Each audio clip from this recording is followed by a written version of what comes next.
지금부터 선생님이랑 여러분들이 하고자 하는 게 물리잖아요. 물리라는 과목의 특징은요.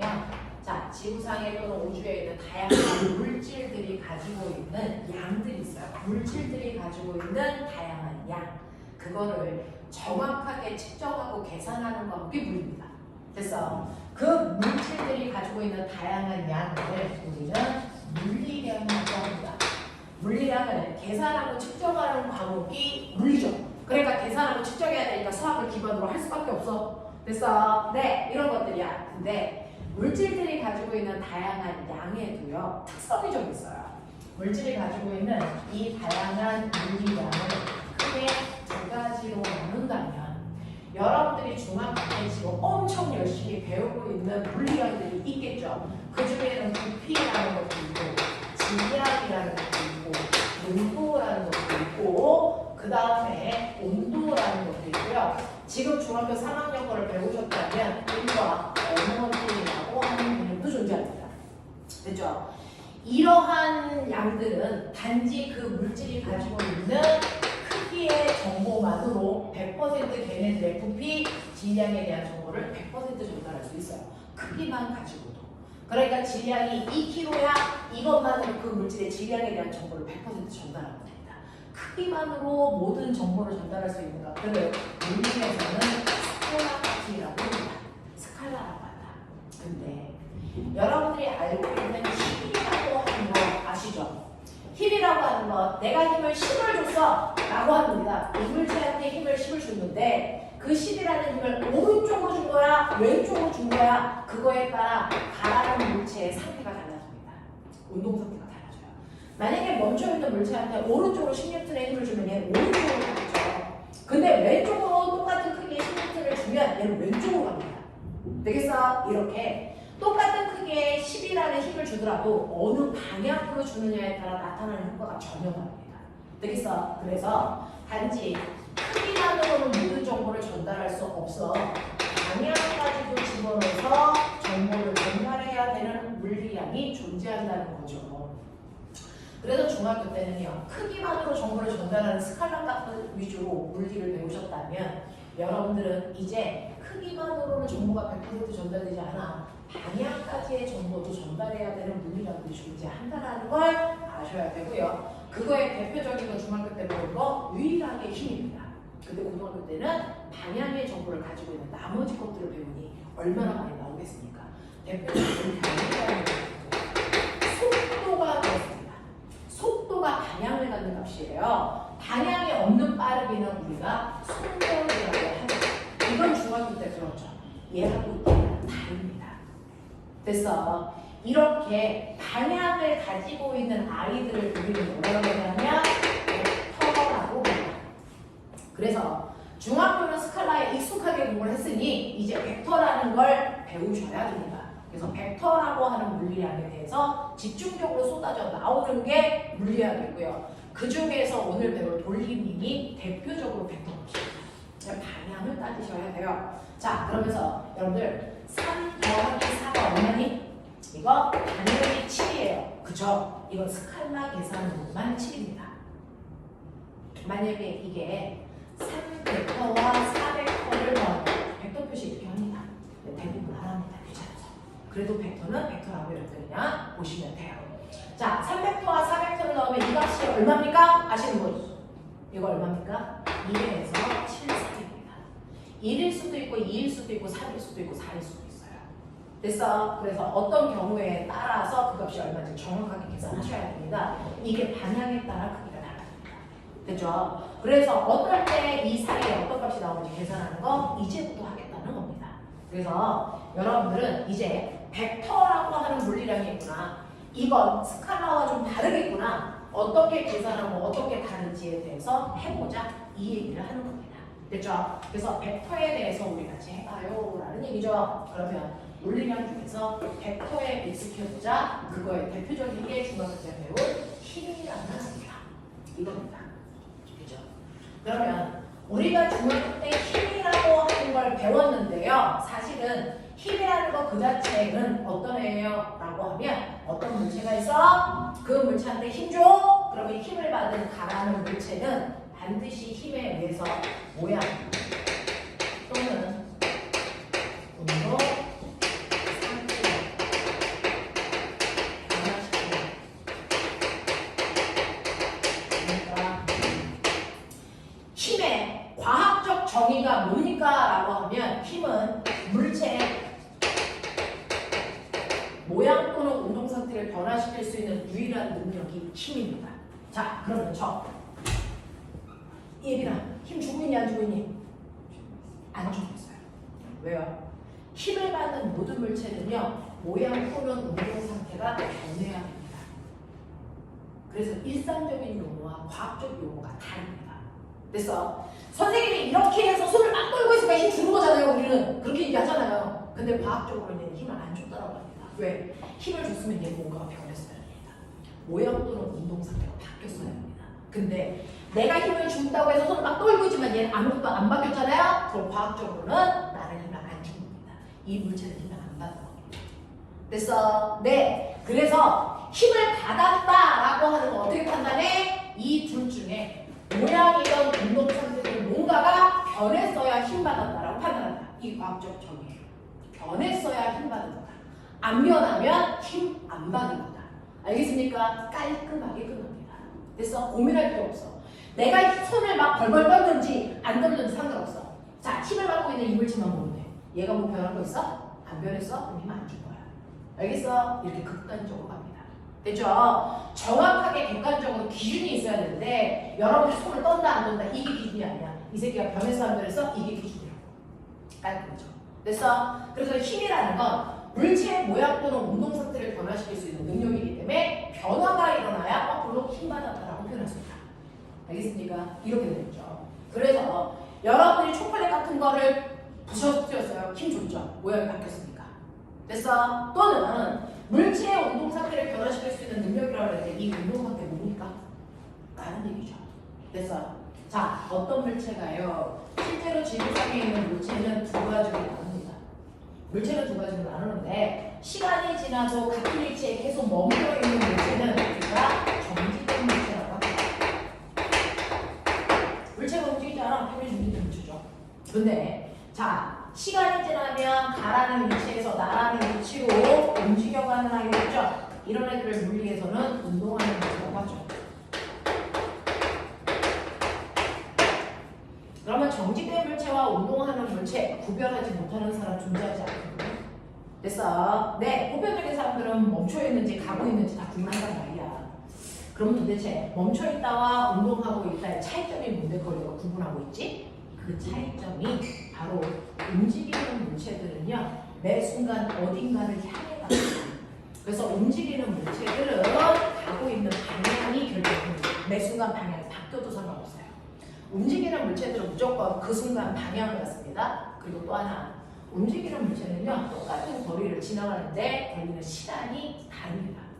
어떤 애는 10m 가는데 1초 걸리는 애도 있지만 10m 가는데 10분 걸리는 물체들도 있어요. 그래서 움직인 다음에 그 물체의 일반적으로 빠르게 갑니다. 이 얘기입니다. 그래서 움직이는 물체만이 가지고 있는 특별한 성질이 뭐다? 라고 하면 빠방이다. 우리 얘기해요. 움직이는 물체만이 가지고 있는 특별한 성질 빠방이고요. 이거를 우리는 뭐라고 한다? 운동 상태라고 한다. 이렇게 얘기해요. 이걸 운동 상태라고 하겠다. 이런 얘기입니다.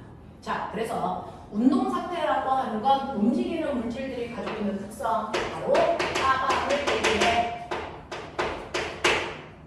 근데 어떤 물체가 움직여? 자, 움직이는 건 확실해. 근데 그 물체가 처음에 움직일 때요 빠방이 얼마였냐면 처음에 오른쪽 방향으로 2의 빠르게 갔다. 근데 시간이 지나 그 시간이 1분이 지나든 1시간이 지나도 상관없어. 시간이 지나고 나서 나중에 봤는데 얘는 오른쪽으로 10의 빠르기로 가. 뭔가가 변했냐 안 변했냐?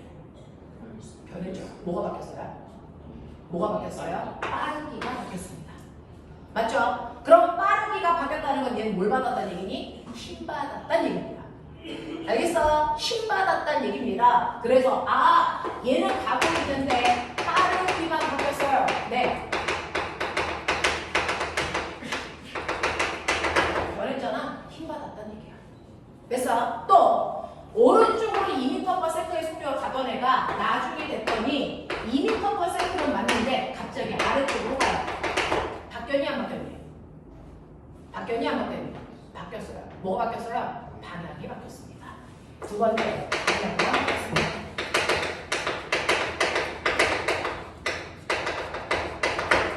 그래도 바뀌었잖아요. 힘 받은 겁니다. 힘 안 받고 방향을 바꿀 수는 없습니다. 그래서 또 어떤 애가 오른쪽으로 2의 빠르기를 가잖아요. 근데 시간이 지나니까 얘는 갑자기 위쪽으로 10의 빠르기를 가요. 바뀌었어 안 바뀌었어? 다 바뀌었죠. 봐봐. 맞습니까? 이렇게 빠르기와 방향이 한꺼번에 변할 수도 있어요. 물리는 다른 거 안 봅니다. 빠르기와 방향만 봅니다. 빠르기와 방향을 봤는데 빠르기만 바뀌던 방향만 바뀌던 한꺼번에 다 바뀌던 상관없는데 변했다는 거죠. 이렇게 물체의 운동 상태를 변화시킬 수 있는 유일한 능력 뭐라고요? 힘이라고요. 그럼 변했기 때문에 이거는 이렇게 판단하라고요. 되겠습니까? 많이 바뀌면 힘 세게 받은 겁니다. 조금 바뀌면 힘 조금 받은 겁니다. 근데 어쨌든 힘 받은 겁니다. 근데 어떤 물체가요? 오른쪽으로 2의 빠르기로 가는데 나중에 됐어 보니까 오른쪽으로 2의 빠르기로 가는 바뀐 거 있냐 없니? 없죠. 그럼 우리 이거 뭐라고 판단합니까? 힘을 안 받았구나 라고 판단하는 거지 안 변했네? 이게 아니라고요. 알겠습니까? 이 얘기입니다. 자, 그래서 물체의 모양 또는 운동 상태를 변화시킬 수 있는 유일한 능력 그거 힘이라고요. 그게 힘이라고요. 됐죠? 그래서 힘을 받았다 안 받았다는 힘을 주고 있는 사람이 얼마나 손을 부들부들 떨고 있냐 이거 보는 거 아니다. 힘을 받은 물체의 변화를 보는 거다. 알겠습니까? 그 중에서 우리는 물리에서는 물체의 힘에 따라서 변하는 모양과 운동 상태입니다. 빠르기와 방향. 그래서 빠르기와 방향을 통해 힘을 받았다 안 받았다 판단할 거예요. 이게 힘의 정의입니다. 힘은 물체의 모양이나 운동 상태를 변화시킬 수 있는 유일한 능력. 알겠죠? 자, 그러면 이러한 하나의 힘의 구역, 힘의 성질이 있어요.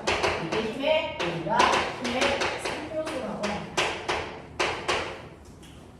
힘은 하나의 힘을 딱 줄 때 그 하나의 힘 안에 세 가지 성격이 들어있어요. 자, 뭐냐면 어떤 물체가 있다? 어떤 물체가 있는데 내가 그 물체한테 10N의 힘을 줄 때 얘의 변화와 100N의 힘을 줄 때 얘의 변화가 같을까 다를까? 다르겠죠. 됐어. 그래서 힘은 첫 번째 그 힘의 크기가 얼마냐가 물체의 변화를 결정하죠. 그래서 힘의 크기가 힘을 구성하는 첫 번째 요소입니다.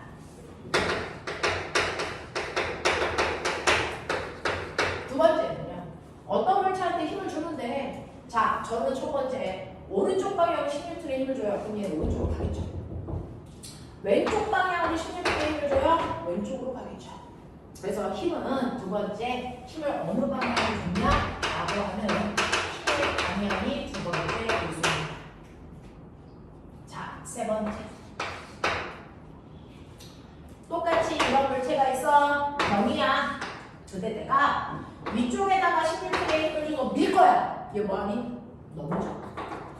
맞아? 집에 가서 해봐. 자, 아래쪽에다가 10N의 힘을 줘. 얘 뭐 할 거냐? 얘 앞으로 가. 그래서 힘을 어느 지점에다 주느냐에 따라 또 나타나는 효과가 달라. 힘을 준 지점을 우리는 힘의 작용점 이렇게 얘기해요. 그래서 힘은 세 가지 요소로 되어 있는데 힘의 크기, 힘의 방향, 힘의 작용점이라고 하는 이 세 가지 요소가 모여서 하나의 힘을 만듭니다. 하나의 힘을 만들어. 그러면 이 세 가지 요소를 잘 표현할 수 있는 방법, 이걸 매번 어떤 힘이 있을 때 힘의 크기도 말해야 되고 힘의 방향도 얘기해야 되고 작용점도 얘기해야 되면 너무 많이 길잖아요. 자, 이거 매번 얘기해야 돼? 아니요. 이렇게 세 가지 요소를 나타낼 수 있는 가장 간단한 기호가 있어. 그래서 우리는 이 기호로 앞으로 힘을 나타냅니다. 힘 세 가지의 요소를 다 포함하는 가장 간단한 기호가 뭘까요? 바로 화살표입니다. 이걸로 힘을 나타내요. 됐죠? 그 중에서 화살표의 똥꼬에 찍는 이 점 아무데나 찍지 않아요. 저는 이 물체의 힘을 여기다가 줬어요. 또는 여기다가 줬어요. 힘을 주고 있는 지점에다가 점을 찍습니다. 이게 바로 힘의 작용점을 표현하는 겁니다. 그래서 힘의 작용점을 힘을 주고 있는 지점에다 찍어야 된다. 그 다음에 두 번째는요. 힘의 방향. 저는 오른쪽 방향으로 힘주고 있어요. 왼쪽 방향으로 힘주고 있어요. 화살표 방향이 힘의 방향입니다. 그래서 화살표 방향이 바로 힘을 주고 있는 방향을 표시해. 그러면 힘의 크기는 어떻게 표현할까요? 라고 하면 만약에 1cm 화살표를 10N의 힘으로 표현한다면 내가 100N의 힘을 표현하려면 몇 cm 길이의 화살표를 그려야 되냐면 10cm 화살표를 그리셔야 됩니다. 되겠어? 그래서 이 화살표의 길이가 힘의 크기를 나타내는데 시험지라는 한정된 공간 안에 비례해서 힘의 크기를 화살표로 나타낼 수가 없어요. 실제로. 그래서 우리는 적당한 길이로 써놓고 그려놓고 10m 또는 20m는 그냥 이렇게 숫자를 표현하게 되는 거예요. 원래는 화살표 길이가 힘의 크기를 나타냅니다. 그래서 원래는 화살표의 길이가 힘의 크기를 나타내야 되는데 시험지라고 하는 공간의 한계 때문에 그냥 이렇게 숫자를 써놓자 라고 하는 거죠.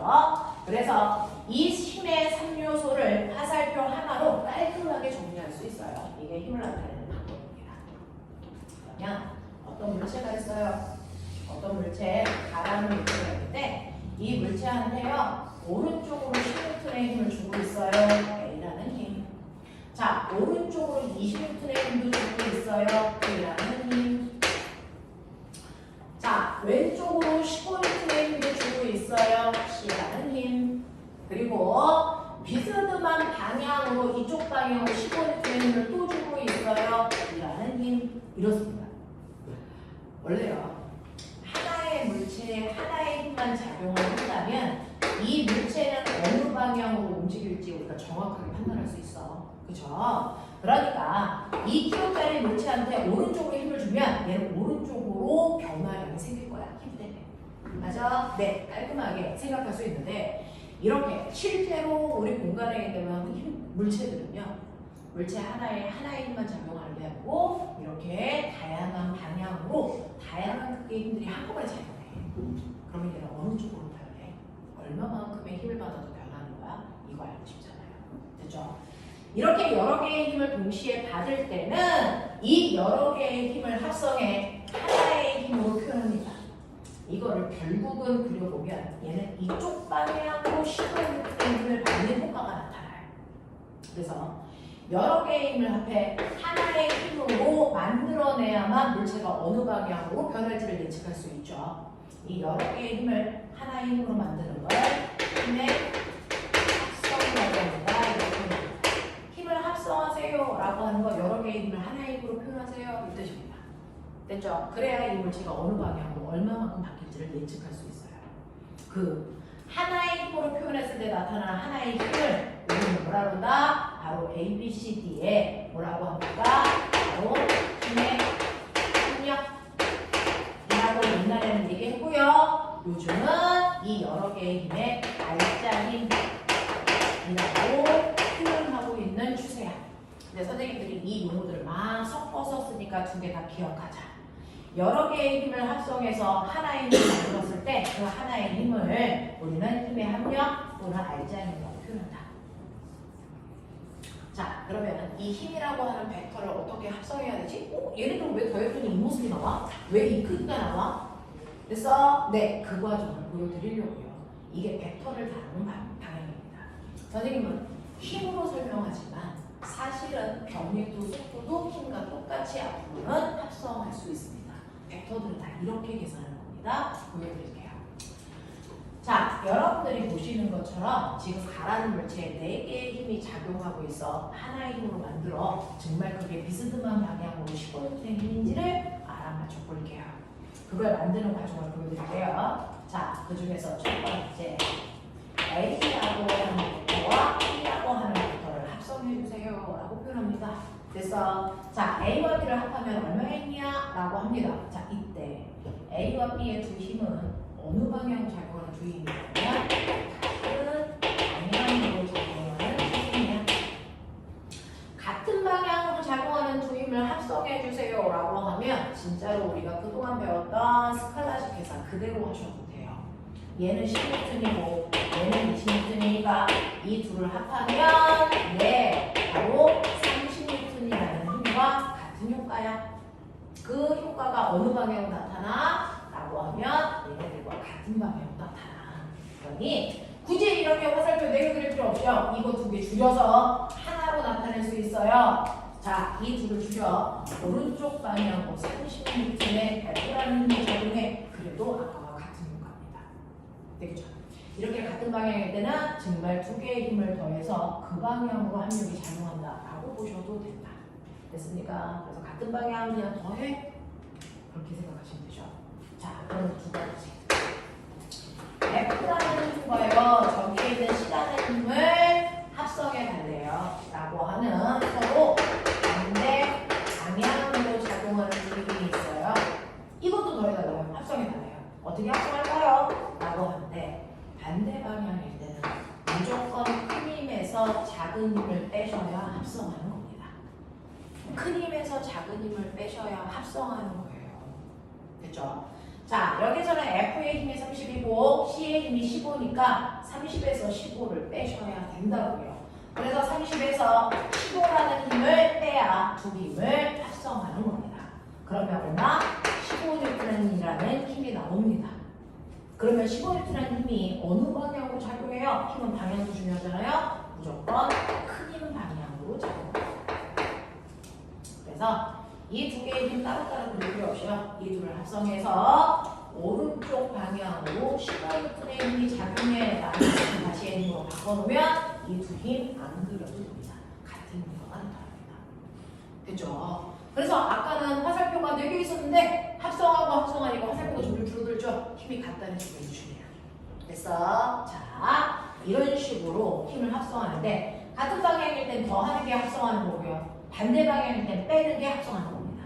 이해돼? 하겠어? 자, 근데 그 중에서요. 같은 방향은 두 힘이 몇 도를 이루고 있을까요? 같은 방향이라면 두 힘이 이루는 각도 몇 도? 0도입니다. 0도를 이루는 두 힘의 합성하는 방법은 더하는 겁니다. 그럼 힘은 커지겠죠. 됐어? 자, 반대 방향을 이루고 있다. 반대 방향 몇 도를 얘기합니까? 180도를 얘기합니다. 됐어? 이렇게 180도를 이루고 있는 반대 방향의 힘을 합성하는 건 빼는 겁니다. 그러니까 빼니까 힘의 크기는 줄어들겠죠. 되겠냐? 네. 그럼 결국 힘은 어떻게 작용하고 있을 때 더 큰 힘을 만들 수 있다. 두 힘이 있어요. 하나는 3N, 하나는 4N. 이거 방향 네 마음대로 막 바꿀 수 있대. 이게 어떤 방향일 때 가장 큰 힘을 만드니? 같은 방향일 때 가장 큰 힘을 만들죠. 그래서 얼마나 나옵니까? 7N. 됐죠? 그래서 힘을 합성했을 때 가장 큰 힘은 같은 방향일 때 최대값이 나옵니다. 그래서 아까 선생님이 3 더하기 4가 얼마야? 스칼라는 7이지만 벡터일 때는 1부터 7까지라고 했죠? 그 중에서 최대값 얘는 두 벡터가 같은 방향일 때 만들어지는 내용입니다. 됐죠? 그러면 반대 방향이면 어때요? 라고 하면 가장 최소의 힘이 만들어집니다. 반대 방향일 때. 두 번째, 3N하고 3N이 작용할 때 두 힘이 반대 방향으로 작용한다고 치자. 됐어? 그러면 합력 얼마니? 1N이야. 무슨 말인지 알겠어? 그래서 두 개가 반대 방향을 이루고 있을 때 가장 작은 최소값이 나온다. 가장 작은 최소값이 나온다. 그 최소값이 바로 1N이다. 그래서 최대값과 최소값은 같은 방향일 때 최대값, 반대 방향일 때 최소값. 그래서 그 사이의 힘들이 만들어지는데 그러면 이게 2N일 수도 있잖아요. 5N일 수도 있잖아요. 어떨 때 그래요? 그거 해볼게요. 우리는 같은 방향 반대 방향일 때 힘을 합성하는 거 했었는데요. 그럼 같은 방향도 반대 방향도 아니에요. 보이십니까? 얘하고 얘 방향. 같은 방향도 아니죠. 반대 방향도 아니죠. 이 각도가 120도라고 치죠. 그래서 이럴 때도 힘을 합성할 수 있어요.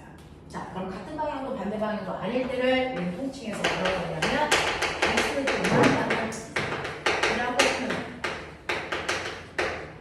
비스듬한 방향은 두 힘이 이루는 각도가 0도보다 크거나 180도보다 작을 때 각도를 들고 있을 때 비스듬한 방향이라고 하죠.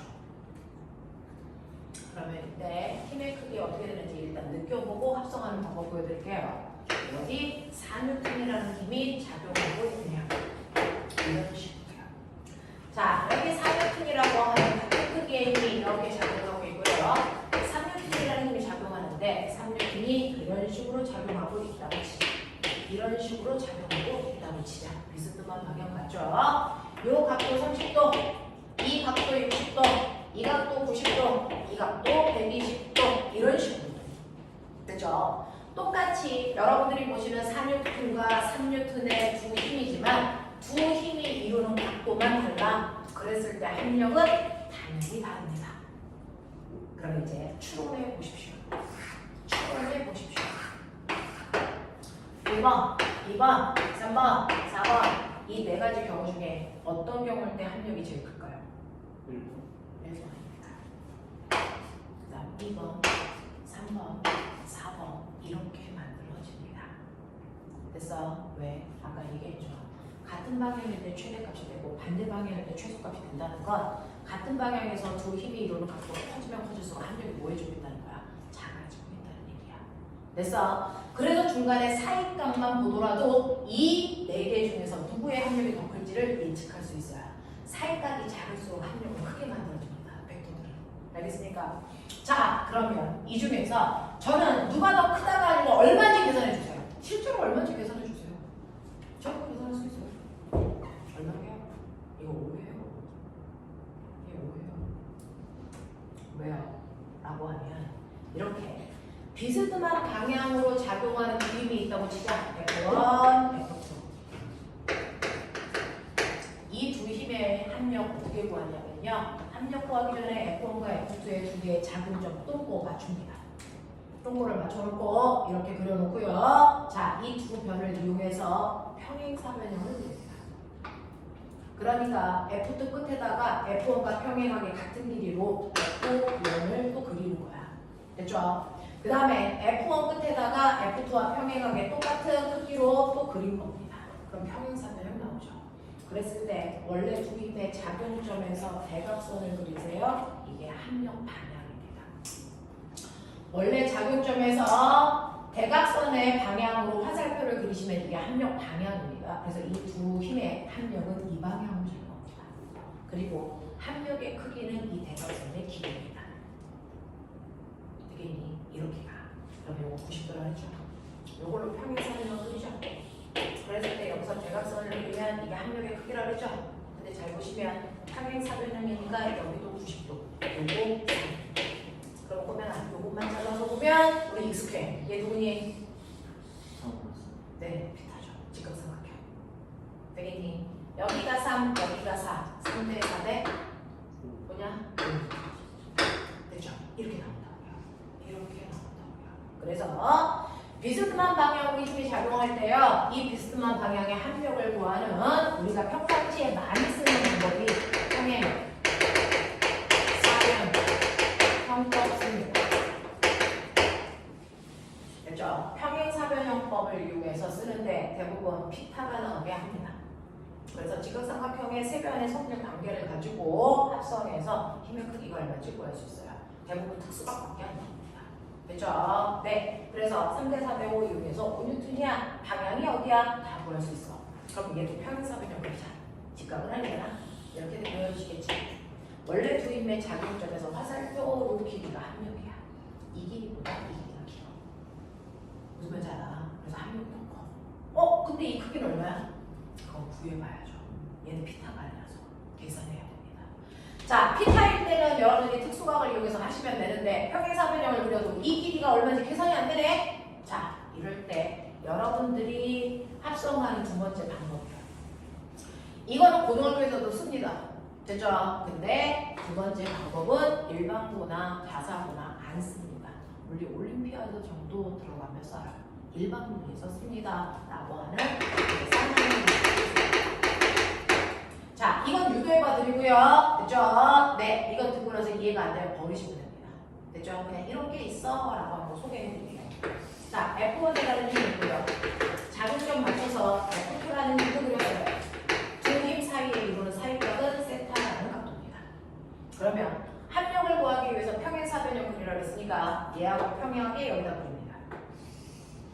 얘하고 평행하게 이렇게 그리면 평행사변형 나오겠죠. 그랬을 때 원래 두 힘의 작용점에서 대각선을 그리시면 이게 바로 두인의 합력입니다. 됐죠? 그러면 합력 방향 잡으셨고요. 합력의 길이 요거 크기 구해야 됩니다. 됐죠? 자, 구할 수 있는 방법 해드릴게요. 다시 핏하러 갑니다. 이 끝에서 수소의 거대력. 그래서 연장. 그럼 보이니? 여기 직각삼각형 몇 개 들어있니? 몇 개 들어있니? 직각삼각형 몇 개 들어있으니까 두 개. 하나, 둘. 보입니까? 이거 이용해서 뭘 거야? 머리 있는 쪽 해라. 평행사변형을 누렸다 그랬으니까 얘의 크기와 같은 애가 여기에 붙어 있죠. 이 크기가 맞아. 그리고 요 각도가 세타니까 평행사변형이라고 했죠. 이 각도 당연히 세타가 아닐 수 없습니다. 맞나? 그러면 이 작은 직각삼각형에서 삼각비 아세요? 삼각비 아세요? 오케이. 자, 이거 직각삼각형 여기 세타. 그리고 요 빗변의 길이가 F2. 그럼 요 길이를 얼마라고 하면 되겠니? 물론 요 길이가 얼마일까요? F2. 이 수투 생기더라. F2 코사인 세타 뒤질랜드. 아? 이 길이 불러. F2 사인 F2 뭡니까? 사인 세타야. 그래서 직각삼각형에서요. 각도 옆에 부분의 변의 길이는 코사인으로 구하고요. 각도가 마주보고 있는 변은 사인 값으로 구합니다. 알겠냐? 이렇게 된다. 그래서 이 길이가 F2 코사인 세타라는 거 확인할 수 있어요. 이 얘기야. 자, 그래서 요 변과 요 변의 길이 구하고 나면 이제 안에 있는 작은 직각삼각형은 역할을 다 하는 겁니다. 의미 없어. 그럼 바깥쪽에 있는 직각삼각형 보자. 보이니? 바깥쪽에 있는 직각삼각형에서요. 직각삼각형일 때 세 변 사이의 관계 기억나니? 요거 A, 요거 B, 요거 C. 수학 시간에 배웠죠? A 제곱, B 제곱 더하기 그거 쓰겠다고요. 됐어? 그럼 이 A의 크기는 이거의 루트가. 이 A의 크기가 됐어? 그러니 F는 이변의 길이의 제곱 더하기 이변의 길이의 제곱 거기에 루트가 이거 아닙니까? 그랬을 때 이 밑변의 길이의 총 합은요. 요만큼은 F1, 요만큼은 F2 코사인 세타니까 밑변의 전체 길이는 F1 더하기 F2 코사인 세타의 제곱 이렇게 가면 돼요. 자, 높이는요? 라고 합니다. 그럼 F2 사인 세타의 제곱 이렇게 가면 돼요. 이게 F야. 이게 F야. 살짝 풀어봐 드릴게요. 이걸 풀어서 정리하면 어떤 모습이 나오게요? F1의 제곱 더하기 2, F1, F2 코사인 세타 더하기 그래서 F2 제곱 이죠?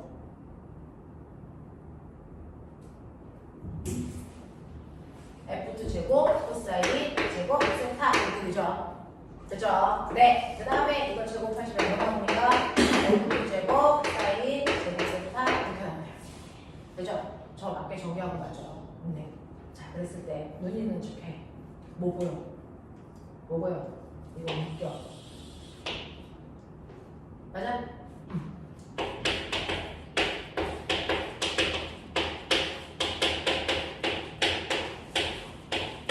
이렇게 웃기지? 수학 선생님들이 뭐라 그러셔? 사인 제곱 세타 더하기 코사인 제곱 세타 얼마라고? 이거 얼마? 1입니다. 됐어. 모르는 사람들 그냥 그렇구나 하고 넘기세요. 이거 1입니다. 그럼 이거 1이니까 이거 지워버리면 이렇게만 남죠. 됐어. 그래서 이거 정리하면 얘야. 그러니 여러분들이 구하시는 F라는 값은 루트 F1의 제곱 더하기 2F1 F2 코사인 세타 더하기 F2의 제곱 이렇게 그냥 정리하면 돼. 완전 제곱식 푼 듯한 느낌. 알겠어? 이런 느낌으로 계산할 수도 있구나. 그래서 우리는 계산을 할 때 우리가 구하려는 합력이면 루트 F1의 제곱 더하기 F2의 제곱 더하기 2F1 F2 코사인 세타 값으로 계산할 수도 있는데 이거는 여러분들이 아까 썼으니까 그냥 이렇구나라는 거는 이해해. 되겠어? 네, 이런 식으로 구합니다. 자, 그래서 여러분들은 평행사변형을 이용해서 구할 거야. 주어 특수각이야. 이 정도. 그래서 비스듬한 방향으로 작용하는 힘도 한명 구할 수 있어. 알겠어? 네. 비스듬한 방향 중에서 계산할 필요 없는 애가 있어. 그걸 우리는 특수각 이렇게 얘기해요. 비스듬한 방향으로 작용하는 두 힘인데요. 굳이 평행사변형 그릴 필요 없어. 계산도 안 해. 그냥 보면 알아. 이런 애가 있죠. 되게 좋겠죠? 자, 근데 특수각이 되려면 조건은 있어요. 두 가지 조건 만족해야 됩니다. 첫 번째, F1의 크기가 10N이면 F2의 크기도 10N이어야 돼. 무슨 말인지 알겠어? 두 힘의 크기가 같아야 돼. 두 힘의 크기가 같아야 특수각이야. 되겠어? 자, 그럼 머리 있는 척해. 그리고 나서 두 힘 사이에 있는 이 각도요. 이 각도가 반드시 120도여야 합니다. 이어야 특수각이에요. 그랬을 때 꼬맹아 평행사변형을 그린다고 해서 평행사변형 그렸어. 자, 그랬을 때 대각선이 한력이라고 했을 때 얘가 한력이야. 근데 머리 있는 척해. 이거 평행사변형 그린다고 그렸을 때요. 얘는 평행사변형이면서 뭘까? 마름모입니다. 마름모입니다. 그럼 마름모일 때 이변의 길이와 이변의 길이가 어떻습니까? 반드시 같아요. 그러니까 얘가 16N이면 한력도 얼마? 16N. 그리고 방향은 정확하게 가운데 방향을 향합니다. 알겠어? 이런 식으로요. 여러분들 특수각이 되면 대충 걔가 한력이 얼마인지 보여드려. 이런 식으로 작용하고 있어. 저런 머리가 있어요. A 힘 16N, B 힘 16N, C 힘 20N. 사이의 이동의 각이 120도, 120도. 합력 얼마? 합력 어느 쪽 방향 얼마? C방향으로 보시면 네. 요거 두 개 합성하면요. 이렇게 보면 정확하게 가운데 방향으로 16분 나오면서 얘 없어지죠. 됐죠? 근데 얘하고 얘는 어느 방향이야? 반대 방향이야. 그래서 큰 힘에서 작은 힘 빼면 되니까 아래 방향으로 16분의 힘을 생기네. 이렇게 맞아야 돼요. 되겠습니까? 자, 이런 식으로 여러분들이 특수각 정도는 기억해두고 가면 훨씬 편해요. 라고 하는 겁니다. 자, 이런 식으로 해서 힘을 합성할 수 있도록 그렇죠? 자, 그래서 이런 식으로 여러분들 벡터라는 개념을 배웠어요. 자, 그러면 제가 벡터라고 하는 개념을 이렇게 하면서 힘을 합성할 때 이렇게 하네? 벡터들이 이렇게 하는 거네? 자, 그 중에서 벡터의 속성을 잠깐만 보여드릴게요. 뭐는 좀 있어?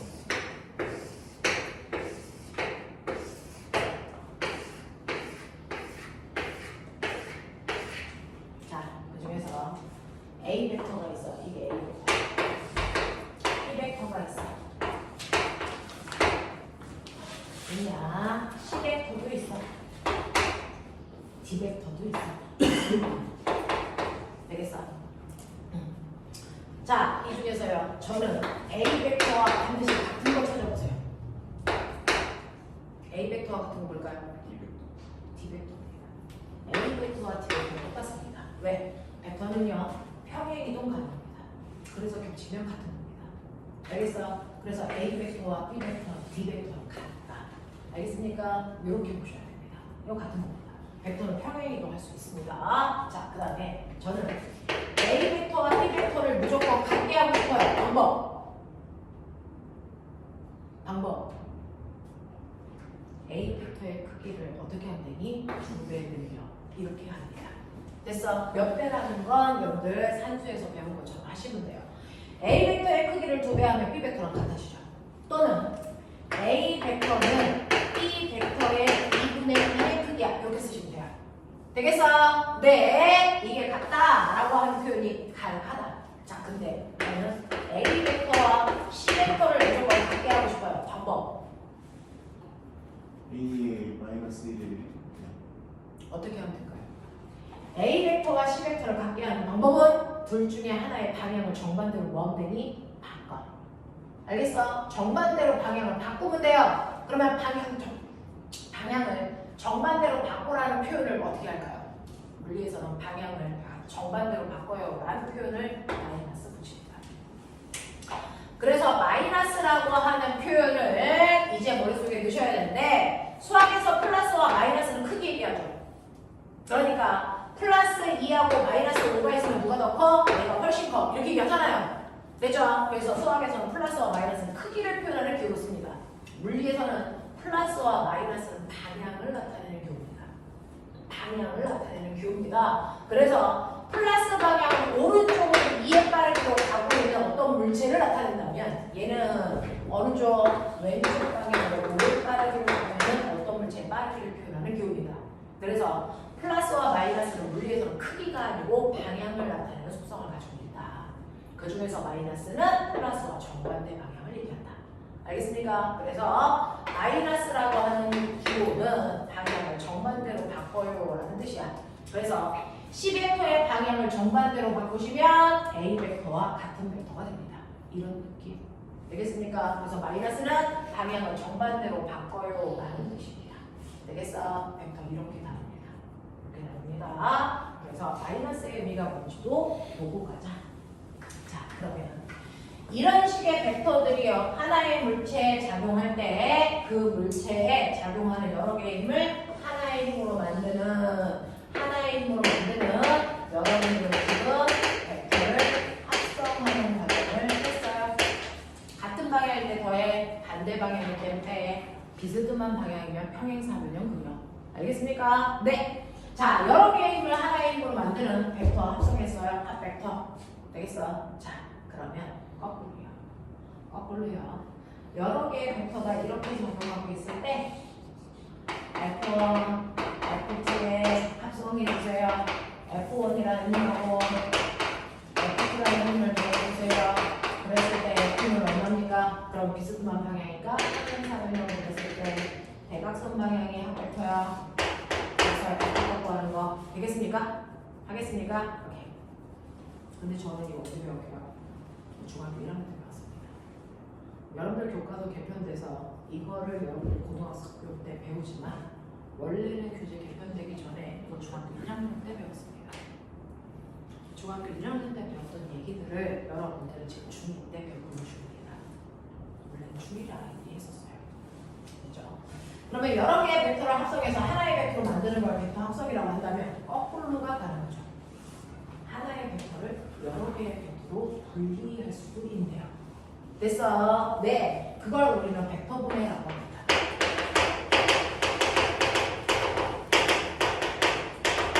머리 있는 척 해봐. 벡터 분해할 겁니다.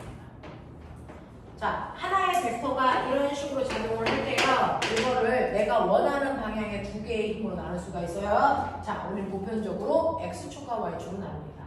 자, 이 머리 끝에서 X축 방향의 수열이 다르게 그랬을 때 여기에서 여기까지가 하나의 힘이 되는 거고요. 됐죠? Y축 방향의 수열이 다르게요. 그러면 이렇게 연결해. 이게 X축라는 힘이 되겠죠.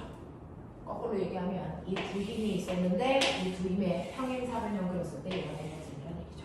그걸 원래 힘으로 하는 겁니다. 되겠어? 네. 자, 그래서 하나의 힘이 작용할 때요. 그 힘을 내가 원하는 방향의 두 힘으로 분리할 수 있다. 그 두 힘을 이용해서 평행사변형 그렸을 때 얘가 다시 대각선이 되는 거니까. 이해되냐? 이해되냐? 그랬을 때 수선의 발을 내리니까 여기도 90도, 여기도 90도인 지각삼각형이 보입니다. 됐죠? 자, 여기가 F1이라면 평행사변형이니까 여기가 F2에 해당되는 크기고요. 요 각도가 30도라고 치자. 그리고 이 대각선의 힘의 크기 F값이 20N이라고 치자. 요 힘은 얼마니?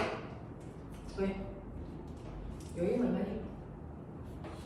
요게 20, 요 각도가 30. 자, 요 방향으로 작용하는 힘의 크기가 실제로 얼마일까? F 코사인 세타. 보여드렸죠? 얘는 뒷면에 해당되는 그 F의 힘의 코사인 세타 값이다. 해보자. F20 코사인 30 얼마? 2분의 6. 됐어요? 이렇게 된대요. 코사인 30이라고 하는 값이 2분의 루트 3이랑 같은 값입니다.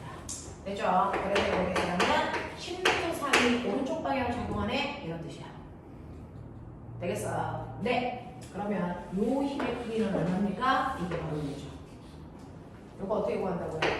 F 사인 세타 이렇게 구하면 된다고요. 빗면의 사람들이 1분의 20 사인 30도가 얼마? 1분의 100 얼마? 16도 되겠습니까? 이렇게요. 됐죠? 그래서 하나의 힘을 여러 개의 힘으로 분해하는 것도 가능하다라고 하는 겁니다. 그렇죠? 자, 그 중에서요. 저 삼각비에서 사인, 코사인 값 아직 못 외웠어요. 손? 네. 자, 우리는 특수각밖에 안 배웁니다. 자, 직각삼각형이 나오시면 자, 직각삼각형을 그려놓으면 이 값을 F라고 하고 이 각도를 세타라고 할게요. 그 각도의 옆변을 우리는 F 코사인 세타 값으로 구했습니다. 각도가 마주보고 있는 변은 무조건 F 사인 세타 값으로 구하자. 됐냐? 요거 외워. 자, 그러면서 우리는 사인 값으로 환산하는 특수각이라는 걸 배워요. 우리 특수각이요. 됐어? 0도, 30도, 30도, 45도, 60도, 90도, 90도나니까. 됐죠? 네, 그래서 요 값은 외웁니다. 각도를 값으로 바꿀 수 있어. 자, 그 중에서 사인 값으로 환산할 때 사인 0도는 얼마? 0. 됐죠? 사인 30도는 2분의 1. 얜 2분의 2, 2분의 2, 됐어? 그럼 꾸며 봐봐. 사실은 2분의 루트 1이야. 루트 1, 루트 2, 루트 4. 그리고 우리 루트 4지. 2분의 루트 4가 얼마 되니? 1주. 그래서 이가 필요해. 여기서 여기가 코사인 값이에요. 왜 필요 없어요? 거꾸로 쓰면 됩니다.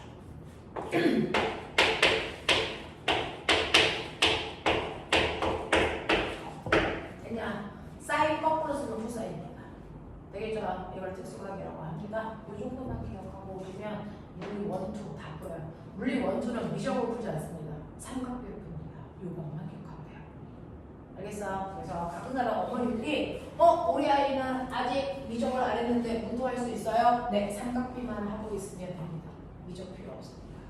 그죠? 그래서 저 정도는 근데 외우셔야 돼요. 자, 그건 외우시다.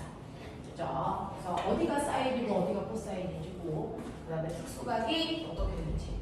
왜냐면 물투 내용이 다 내려오면서 이거를 물투가 있는 모럴에서 엄청 많이 써요. 그러니까 이 정도는 외우자. 성규야 되겠지? 이 정도는 외워봐. 오케이. 자, 이렇게 된다라고 하는 거 기억해봐 주시면 됩니다. 자, 그러면 이런 식으로요. 여러 개의 벡터를 하나의 벡터로 합성할 수도 있지만 하나의 벡터를 여러 개의 벡터로 나눌 수도 있구나 라고 하는 합벡터와 됐어. 벡터 합성과 벡터 분해 보여줬어. 자, 그러면서 여러분들은 벡터겠죠? 방향이 어떤 반대든 비슷든 하든 상관없이 두 개의 벡터를 더해주세요. 이거 합벡터입니다. 같을 때는 더하고 반대일 때는 빼고 비스듬할 때는 평행사변형 긋고 평행사변형 그리시면 돼요. 맞죠? 그게 합벡터야. 그럼 이제 차벡터가 차벡터는요. A 벡터에서 B 벡터 빼주세요. 그 뜻이야. A 벡터에서 B 벡터 빼줘. 이런 얘기야. 되겠어? 네. A 벡터는 오른쪽으로 3유턴, B 벡터는 위쪽으로 3유턴. 이렇게 된대. 이거 빼달래.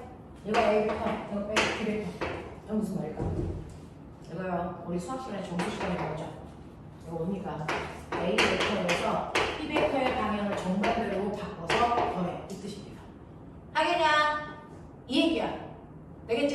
네. 그러면 A 벡터 얘고요. B 벡터 방향 정반대로 바꾸라는 얘기는 아래 방향으로 3유턴.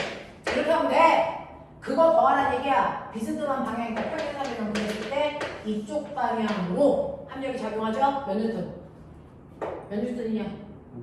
3대, 4대. 얼마니? 5. 그래서 이렇게 된다. 알겠지? 그래서 차벡터라고 하는 건 그 아이의 방향 정반대로 바꿔서 됐어? 더해주세요. 라는 뜻입니다. 이게 벡터의 모든 성질이야. 요것만 다. 요것만으로 다. 더 이상 없어. 되겠니? 이 정도는 견디셔야 됩니다.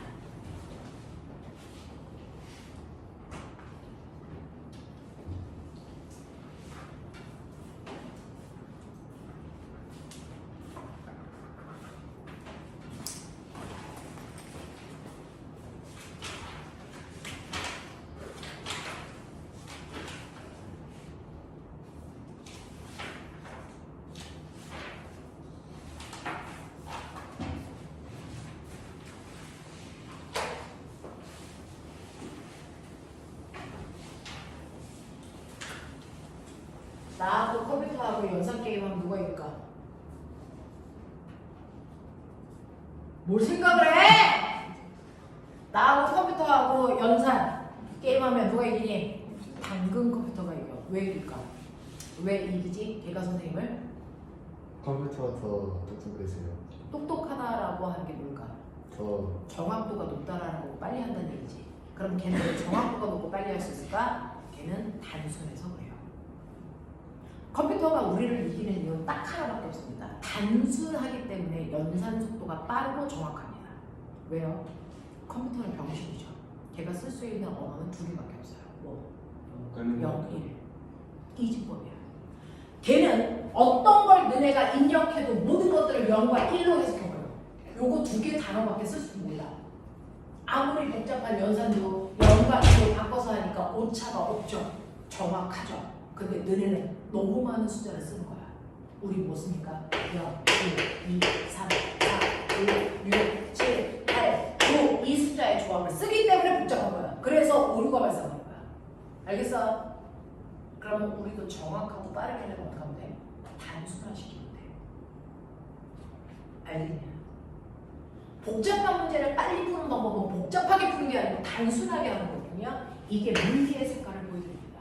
물리에서는 우리 현상에서 나타나는 복잡한 현상들을 다 설명할 건데 어떻게 해요? 그걸 잘 푸는 애들이 단순한 애들입니다. 그래서 영재고 과거 어떤 애들이 많은 줄 아세요? 단순한 애들입니다. 열나 병신 같은 새끼들이 가요. 생각이 하나밖에 없어. 그런 애들이 잘해. 수학과 단순하니까. 근데 생각이 복잡한 애들, 감정도 넣고 색깔도 넣고 막 이런 애들 있잖아. 그런 애들이 문과 지향적인 아이들이죠. 국어, 역사, 사회. 복잡한 감정들을 잘 언어로 표현하는 친구들이 문과 계열. 단순한 애들은 말로 표현을 못하고 숫자로 나타내. 자기 성향을 보세요. 난 어디에 속하는지. 선생님은 대단히 이과적 성향입니다. 그래서 뭘 얘기하고 싶냐면 너네 지금 배웠어. X축, Y축 배웠어. 전형적으로 물리의 성격을 보여주는 문제입니다. 제가 제일 좋아하는 문제인데 자, 어떤 아이가 있어요? 자, 요 화살표가 있습니다. A. 얘는 마이너스 2, 그 다음에 3. 뭔지 알죠? 자, 그 다음에 얘도 있어요. 얘는 5,3. 됐죠? 자, 그 다음에 얘도 있어요. 얘는 10입니다. 얘는 2,3입니다. 되겠냐? 이 세 힘이 있어. 이 세 힘을 합성해서 합력 구해줘. 되겠냐? 해.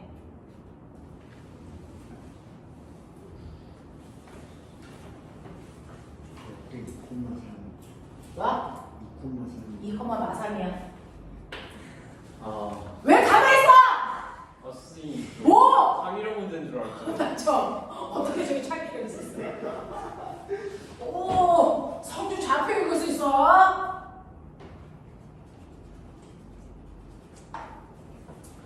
자, 해봐. 너랑 해봐. 이 세임의 합력 구하세요.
너 예서구나.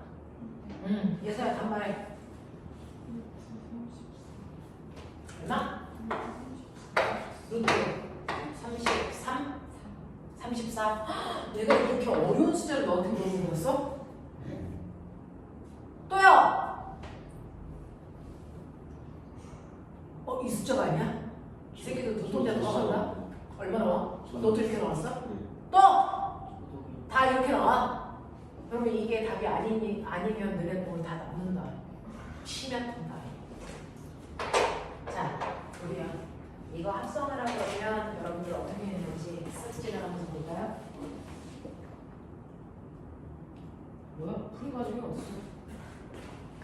자, 이거 합성하라고 그러면 대부분의 아이들이 이 벡터를 합성하라고 그러면 어떻게 할까요? 라고 하면 가장 보편적인 경우가 이 두 힘을 이용해서 평행사변형을 그리죠.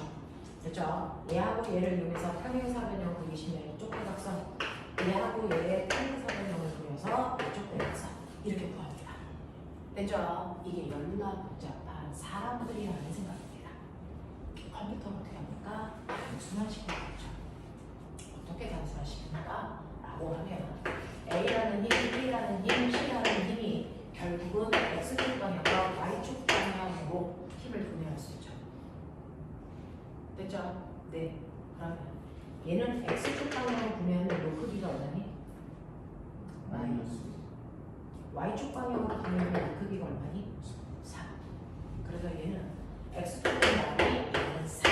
이 힘을 합성한 게 얘기해요. 맞습니까? 그 얘기잖아요. 그럼 B 불러. 얼마니? 2, 3. 그래서 중학교 1학년 뭐? 아 C가 있구나. 에이씨. 얼마야? 5,3.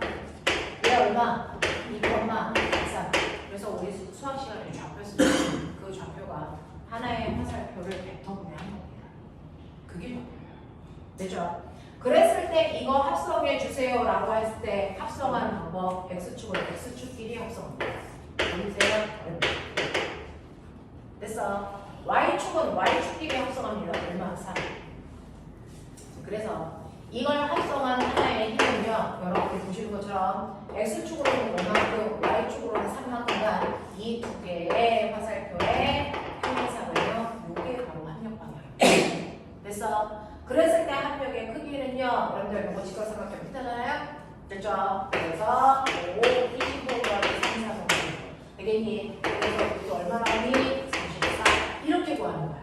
되겠지? 그래서 앞으로는 아무리 복잡한 물체의 운동도 우리는 이를 X축 방향의 운동 따로 보고 Y축 방향의 운동 따로 봐서 그거 합성하면 된다. 한꺼번에 보지 않는다. 됐죠? 우리가 바닥에서 공을 던져요. 바닥에서 공을 던지면 얘는 포물선을 그리면서 이렇게 올라갔다 이렇게 떨어집니다. 이거 물투 내용입니다. 더럽게 어렵습니다. 이게 물어으로 내려왔습니다. 이제 은혜는 풀어야 됩니다. 다다음 시간에 적어볼 겁니다. 그랬을 때요. 비스듬한 방향으로 20에 빠르게 물체를 던져 요거 이루는 각도가 30도야. 알겠니? 그랬을 때 얘가 떨어질 때까지 수평으로 날아가면 얼마니? 올라간 느낌은 얼마니? 얘가 하늘에 떠있는 채공 시간은 몇 초니? 이런 문제입니다. 지금 당연히 못 풀어줘.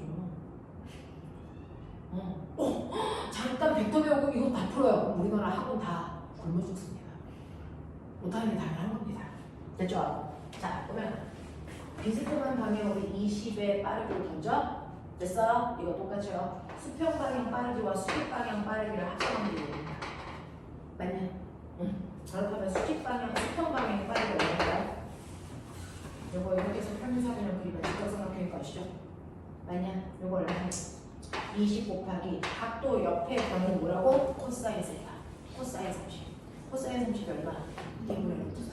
그러니까 얘는 수평으로 16도 3을 빠르게 던졌어요. 이 뜻이야. 맞아. 수직은 먼저 빠르게. 수직은 F 사인 세타.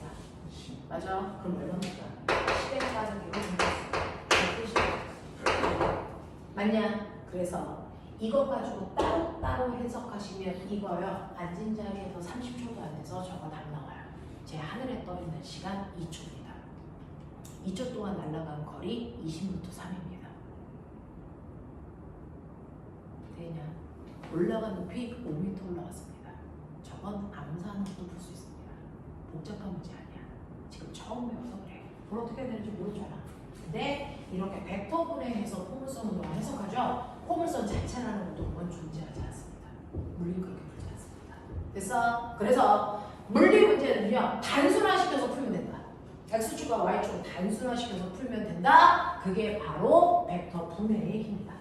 알겠습니까? 이렇게 갑니다. 그래서 우리가 뭔가를 좀 배우는 것 같아. 지금 뭐 감을 잡을 수 없지만 이런 것들을 하는 거 라고 하는 거죠. 이게 벡터라는 겁니다.